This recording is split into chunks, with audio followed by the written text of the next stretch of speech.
Halo guys, perkenalkan kami dari kelompok 5. Di sini saya Gali Dwi Permana selaku moderator yang akan membahas tentang pengertian kelompok, terus pengertian komunikasi kelompok dan fungsi dari komunikasi kelompok. Dan selanjutnya yaitu ada rekan saya. Halo semuanya, perkenalkan nama saya Febri Francisca Dewi dengan NIM 2024-12036. Nah, di sini saya akan membahas tentang jenis-jenis pada komunikasi kelompok. Saya Muhammad Fajar dengan NIM 2024-12062. Di sini saya akan menjelaskan tentang syarat-syarat dalam komunikasi kelompok. Saya Muhammad Haidir Siregar dengan NIM 2024-12063. Di sini saya akan menjelaskan apa itu hambatan komunikasi kelompok.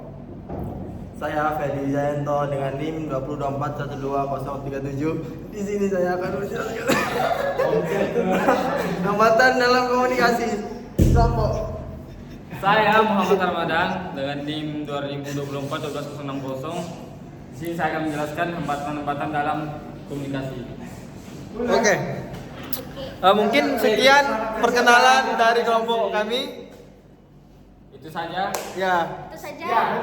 Mari kita saksikan videonya guys. Oke. Baik, sebelum kita masuk ke dalam materi kelompok dan komunikasi kelompok, ada kalanya saya akan menjelaskan sedikit mengenai komunikasi kelompok dan kelompok. Baik, kelompok adalah sekumpulan orang-orang yang terdiri dari 3 orang atau lebih. Nah, kelompok memiliki hubungan yang intensif di antara lainnya, terutama pada kelompok primer. Nah, kemudian komunikasi kelompok adalah komunikasi yang dilakukan oleh lebih 2 orang, tetapi dalam jumlah terbatas, dan materi komunikasi hanya diakses oleh kalangan-kalangan kelompok tersebut saja. Nah, kemudian ada juga nih komunikasi kelompok yang merupakan sekumpulan perorangan yang relatif kecil, yang masing-masing dihubungkan oleh beberapa tujuan yang sama dan mempunyai derajat organisasi tertentu di antara mereka. Nah, fungsi komunikasi kelompok itu sangat beragam, mulai dari membangun hubungan sosial, juga menjadi sarana pendidikan hingga membantu pengambilan keputusan dan pemecahan masalah. Komunikasi kelompok juga berfungsi sebagai media untuk bertukar informasi, ide, dan pengalaman antar anggota. Baiklah, mungkin sekian terkait pembahasan singkat dari tentang kelompok dan komunikasi kelompok. Selanjutnya akan dilanjutkan oleh rekan saya yang bernama Febri Francisca Dewi. Pada Febri Francisca Dewi, saya persilakan. Baik, di sini saya akan menjelaskan apa saja jenis komunikasi pada komunikasi kelompok. Nah, jenis komunikasi kelompok yang pertama yaitu komunikasi kelompok kecil atau primer. Nah, komunikasi kelompok primer adalah komunikasi yang lebih intensif dan lebih erat antar anggota, yang berlangsung secara tatap muka atau face to face dengan jumlah peserta yang relatif sedikit, memungkinkan interaksi langsung antar anggota. Nah, contohnya ini adalah rapat dan memiliki karakteristik memiliki sebuah umpan balik atau sesi tanya jawab. Nah, yang kedua yaitu kelompok sekunder atau besar. Nah, komunikasi kelompok sekunder atau besar merupakan komunikasi yang melibatkan lebih banyak peserta. Biasanya dengan 1 orang sebagai komunikator utama dan sisanya sebagai komunikan. Nah, contohnya ini adalah seminar. Dia itu memiliki kayak komunikannya yang lebih banyak dibandingkan komunikasi kelompok primer, primer atau kecil. Baik, dari saya sekian. Terima kasih. Oke, baiklah, selanjutnya kami akan membahas terkait syarat-syarat komunikasi kelompok yang akan dibahas oleh rekan saya. Kepada saudara Fajar, kami persilakan. Oke, baiklah, selanjutnya itu adalah syarat-syarat daripada komunikasi kelompok. Ada 5 syarat yang penting dalam komunikasi kelompok. Yang pertama itu komunikasi tatap muka. Komunikasi tatap muka ialah komunikasi yang umumnya terjadi dalam pertemuan langsung bukan melalui media atau alat-alat lainnya. Jadi komunikasi secara tatap muka ini bisa juga disebut dengan face to face. Selanjutnya itu yang kedua. Yang kedua ini jumlah partisipan terbatas. Artinya komunikasi ini biasanya melibatkan jumlah anggota yang relatif kecil, sehingga interaksinya pun lebih kecil dan lebih terarah. Nah, selanjutnya yang ketiga itu komunikasi dengan arah pemimpin. Sebuah kelompok yang berorientasi pada sebuah tujuan itu biasanya memiliki pemimpin atau sosok yang mengarahkan daripada diskusi atau interaksi tersebut. Kemudian yang keempat itu adalah tujuan bersama.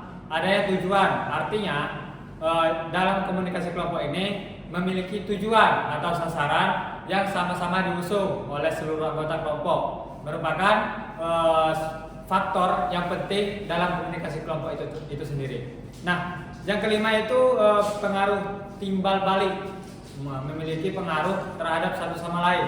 Artinya di sini dalam komunikasi kelompok itu memiliki arah timbal balik, artinya mendapat respon. Selain syarat-syarat di atas, komunikasi kelompok itu juga memerlukan yang pertama kesadaran anggota. Artinya di sini, arti dari kesadaran anggota di sini yaitu setiap anggota memiliki kesadaran kalau misalkan dirinya itu merupakan bagian dari kelompok tersebut. Selanjutnya itu rasa bersama, memiliki rasa kekompakan, rasa kebersamaan, rasa solidaritas yang tinggi akan tujuan dari komunikasi kelompok tersebut. Kemudian yang ketiga dan yang terakhir itu hubungan timbal balik. Dalam hubungan timbal balik tersebut itu terjadi interaksi atau pertukaran informasi. Mungkin mengenai syarat-syarat komunikasi cukup sekian. Oke, selanjutnya kami akan membahas terkait hambatan komunikasi kelompok yang akan dibahas oleh rekan saya kepada saudara Aidil. Kami persilakan. Saya di sini akan menjelaskan apa itu hambatan komunikasi. Yang pertama, kurangnya empati ketika anggota kelompok tidak mampu memahami dan merasakan apa yang kita rasakan. Anggota lain komunikasi menjadi terganggu. Nah, yang kedua, asumsi dan dugaan. Asumsi yang salah tentang anggota kelompok lainnya dapat menyebabkan kesalahpahaman dan konflik. Nah, selanjutnya yang ketiga ada bahasa yang tidak jelas. Penggunaan bahasa yang tidak jelas atau ambigu dapat menyebabkan pesan salah ditafsirkan. Nah, yang keempat, bahasa tubuh yang negatif. Bahasa tubuh yang tidak sesuai dengan pesan yang disampaikan dan menimbulkan kesan negatif dan menghambat komunikasi. Nah, ada yang kelima yaitu emosi yang tidak terkendali. Emosi yang tidak terkendali dapat menyebabkan komunikasi jadi kacau. Nah, yang keenam, perbedaan budaya bahasa dan nilai-nilai dapat menyebabkan kesalahpahaman komunikasi. Nah, yang ketujuh, gangguan fisik. Gangguan fisik pada saluran komunikasi seperti suara yang tidak jelas atau gangguan teknis dapat mengganggu proses komunikasi. Nah, yang kedelapan ada gangguan sinematik, semantik, yaitu gangguan arti kata atau simbol yang digunakan dapat menyebabkan kesalahpahaman. Nah, ada yang terakhir yang kesembilan yaitu kurangnya keterampilan seperti mendengarkan secara aktif, berbicara dengan jelas, atau memberikan umpan balik dapat menghambat komunikasi. Selanjutnya kami akan membahas cara mengatasi hambatan dalam komunikasi kelompok yang akan dibahas oleh rekan saya yang bernama Ferdi Wijayanto dan selanjutnya akan dilanjutkan kembali oleh Muhammad Ramadan. Nah, kepada keduanya dipersilakan. Ini akan menjelaskan bagaimana cara mengatasi hambatan dalam komunikasi kelompok. Nah, yang pertama ada dengarkan dengan empati. Coba tunjukkan rasa peduli Anda terhadap perasaan orang lain dan pahami sudut pandang orang lain. Nah, yang kedua ada hindari asumsi. Jangan membuat asumsi terhadap orang lain tanpa mencari klarifikasi terlebih dahulu. Nah, yang ketiga adalah berbicara dengan jelas dan tegas. Nah, gunakan bahasa yang mudah dipahami dan hindari penggunaan jargon atau istilah yang tidak familiar. Nah, yang keempat ada gunakan bahasa tubuh yang positif. Tunjukkan rasa percaya diri dan terbuka, menggunakan ekspresi wajah yang ramah, kontak mata, dan gestur tubuh yang positif. Nah, yang kelima adalah kelola emosi. Nah, usahakan untuk tetap tenang dan jangan terpancing oleh emosi orang lain. Nah, yang keenam, pelajari keterampilan komunikasi. Ikuti pelatihan atau seminar untuk meningkatkan komunikasi Anda, seperti mendengarkan dengan aktif, berbicara dengan persuasif, dan meminta umpan balik yang konstruktif. Nah, yang ketujuh adalah gunakan umpan balik. Mintalah umpan balik kepada anggota kelompok untuk memastikan apakah pesan Anda dapat dimengerti dengan baik. Baik, di sini saya akan melanjutkan tentang hambatan komunikasi. Yang kedelapan, ciptakan suasana yang santai. Gunakan berhumor, bercanda, atau aktivitas lain yang dapat membantu menciptakan suasana yang lebih santai dalam kelompok. Yang kesembilan, perjelas harapan dan tujuan. Sebelum mulai bekerja, pastikan semua anggota memahami tujuan, peran, dan tanggung jawab mereka. Yang kesepuluh, membangun hubungan yang kuat. Ciptakan hubungan yang positif dan saling percaya dengan anggota kelompok. Yang ke-11, menyesuaikan gaya komunikasi Anda dengan latar belakang dan karakteristik anggota kelompok. 12, gunakan teknologi yang tepat. Jika perlu, gunakan media atau alat komunikasi yang tepat untuk mendukung proses komunikasi. Yang ke-13, jadilah pendengar yang baik. Berikan perhatian penuh saat anggota kelompok berbicara. Yang ke-14, mencari kejelasan. Jika ada kesalahpahaman, segera cari kejelasan dengan bertanya. Yang ke-15, bekerja sama untuk mencapai solusi. Jika terjadi konflik, bekerjalah sama-sama untuk menemukan solusi yang dapat diterima oleh anggota kelompok. Oke, sekian dan terima kasih.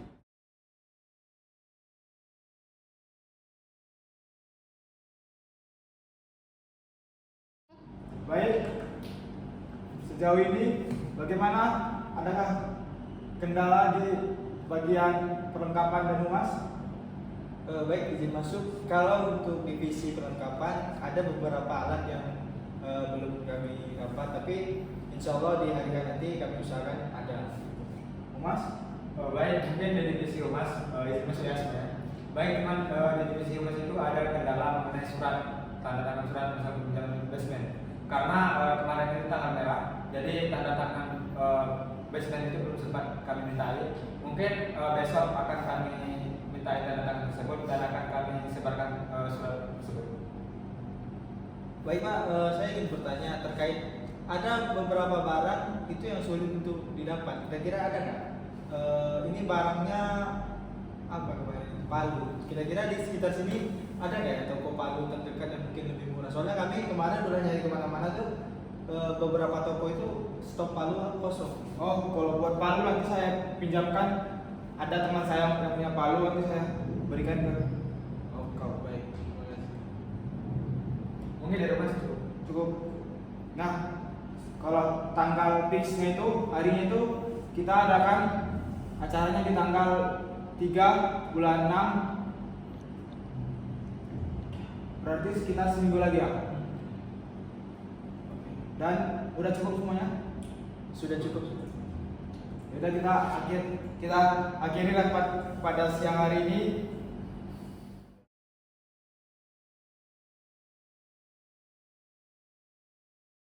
Baiklah, di sini saya akan menjelaskan tentang manajemen perawatan piringan kelapa sawit. Jadi perlu diketahui, pokok kelapa sawit itu memiliki piringan. Kalau kalian semua tidak tahu piringan itu adalah kawasan tanah yang berada pada sekeliling pokok kelapa sawit tersebut. Jadi piringan ini mempunyai ukuran tersendiri. Biasanya itu pokok yang umurnya itu 8 tahun ke atas, itu piringan memiliki lebarnya itu 2 meter. Jadi ada yang 1,5 meter tergantung dari umur dan ukuran pokok itu sendiri. Jadi dari penjelasan materi mengenai ini, adakah dari audiens yang ingin bertanya? Ingin bertanya Pak? Ya. Saya ingin bertanya terkait fungsi dari perawatan piringan ini terhadap pohon kelapa sawit itu apa Pak? Bagus pertanyaannya. Jadi fungsi dari perawatan piringan kelapa sawit itu memiliki beberapa fungsi. Yang pertama itu, jikalau piringan ini bersih, yang pertama saat panen mengutip brondolnya itu lebih mudah. Kemudian yang kedua itu di sini jika piringan ini bersih, tumbuhan atau gulma itu sedikit. Jadi hama pun seperti tikus itu lebih sedikit. Jadi memiliki keuntungan yang tersendiri lah. Ibaratnya kalau ini semak banyak gulma ya, otomatis tikus di sini pun banyak. Jadi manajemen perawatan piringan